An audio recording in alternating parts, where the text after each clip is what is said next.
Today, this whole video is recorded on a very old microphone.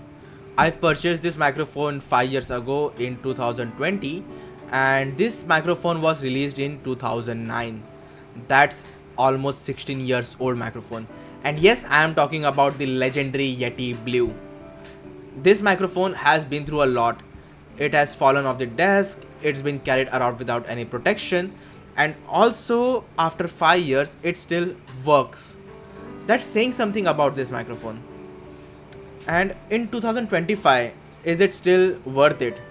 Right? If there are tons of USB microphone, XLR microphones flooding the market, does Yeti Blue still hold up to the modern standards? So let's dive in and find out. Let's talk about the build of this. Okay, so this is tank. This microphone weighs about 1 kg and it stands about 1 feet. Not 1 feet perfectly, but it's 11.6 inches. But still, it's about 1 feet, right? This is built like a tank, as I said before. And if you're someone who wants to have a minimal desk setup, be ready to give it some more space than you required. And durability wise, it's been through some rough time, right? I move constantly with different apartments and have been shoving it in the bag and traveling it without any protection, and it still powers on and record. The only thing that I had to change was the USB cable that it came with. It broke off after 3 years of continuous usage, but for a consumer mic, this is impressive. So let me quickly show you how it looks, and this is it. You can see it's even larger than me in this particular video. Alright.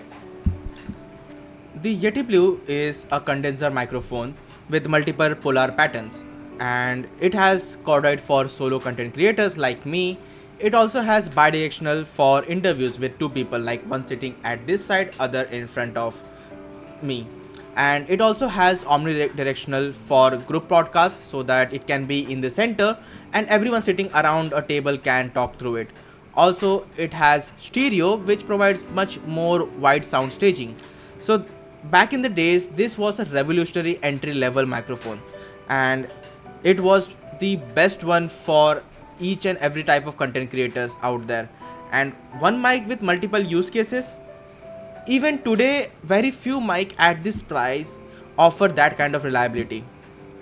Plus, it works seamlessly with the Blue voice software. Now it is bundled with the Logitech G Hub. You can get access to the filter, EQs and some effects right out of the box.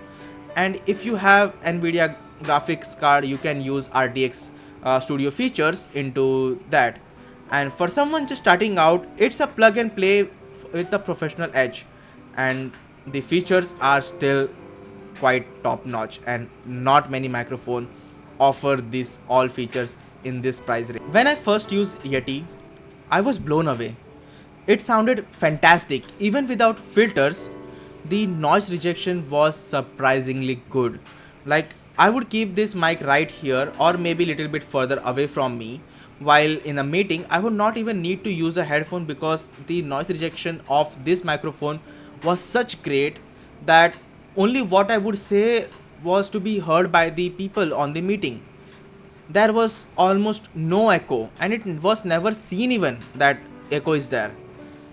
And this has been through a lot. Like, I've used to take a lot of meetings and always keep it right here while talking, while using my computer.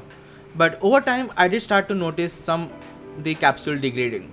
Right after 4 years, I started noticing some of the static. My voice started to feel thinner, sometimes coarse. It was not very standard how it was in the beginning. So no amount of filters was able to fix that, because if you get one problem, you can add filters to fix that. But if starts moving from these different sound area, like it can be thinner, it can be coarse, it can be broader, you cannot fix it using a filter. So that's when I switched to Sennheiser Profile, and later I switched to 80-20-40, which I use on the regular basis. Now here's the irony though. The Sennheiser Profile capsule degraded much faster than the Yetis. So while Yetis wasn't perfect, it still gave me nearly 5 years of usage with a good quality before it started showing up real issues, and that's pretty good value. or maybe I just got the Sennheiser profile which was of the bad batch. One thing which I forgot to mention while mentioning the issue was it could not register all the words that I say. I had to slow down for certain words, like if you have noticed in this whole video there have been tons of words which kinda got weaved into it. That was the one of the reason for me, or I would say the biggest one, to change this microphone. So how does the Yeti Blue stack up against the today's competition? With Sennheiser profile, it's a USB plug and play like Yeti, but my capsule degraded faster. And initially it sounded great, but long term reliability was questionable. As I said, it could also be that I just got the bad batch of the Sennheiser profile, as many other content creators are still using that. Coming to the next one, which is Audio Technica 2020 USB Plus, that's a direct competitor for this one. It has slightly better clarity, smaller in size, but less versatile since it doesn't offer multiple pickup patterns. While the Rode NT-USB is the one of the very strong options. It sounds clean, it has modern designs, and it comes with the pop filter out of the box. And also, if you can spend a little bit more, I'd say Shure MV7, which is the most of the content creators' dream, and it is the best one to have, which is hybrid USB plus XLR. Means you can use it for years, or you can just upgrade your setup with better audio interface. The Yeti Blue stands out for the versatility, but if you're buying today, I'd lean towards the Rode or Audio Technica. But also Yeti Blue has its new version. I think it's called Yeti Blue Plus. I have not checked it out, it's been a while. It offers all the things that Yeti Blue had, but upgrade into the next level, which I did not get chance to try, and I am pretty sure that I would not be trying that now as I am moved from USB to the XLR microphones. So should you buy Yeti Blue in 2025? Yes, but with conditions. If you're starting out as a content creator, a podcaster, or a streamer, or you just want one reliable USB mic that does it all, Yeti Blue shines. It's the solid choice. It stood the test of time, and it's been out in market for more than 16 years, and still it's been one of the top selling microphones. For the price you get it, you can't really complain about this. But if you're serious about audio and you want something future proof or broadcast level, I'd say skip Yeti and go for dynamic mics like Audio Technica 2040, Rode PodMic, and if your budget allows, the Shure MV7. And trust me, you'll thank yourself in the long run. So that's my honest long-term review of the Blue Yeti microphone after 5 years of usage. For me, it wasn't just about the specs. This mic carried out my content creation journey for over 4 years. And it wasn't perfect, but it did the job, and the reliability deserves our respect. If you want to check out the Blue Yeti or any of the alternatives that I have mentioned in the video, I've linked them below in the description.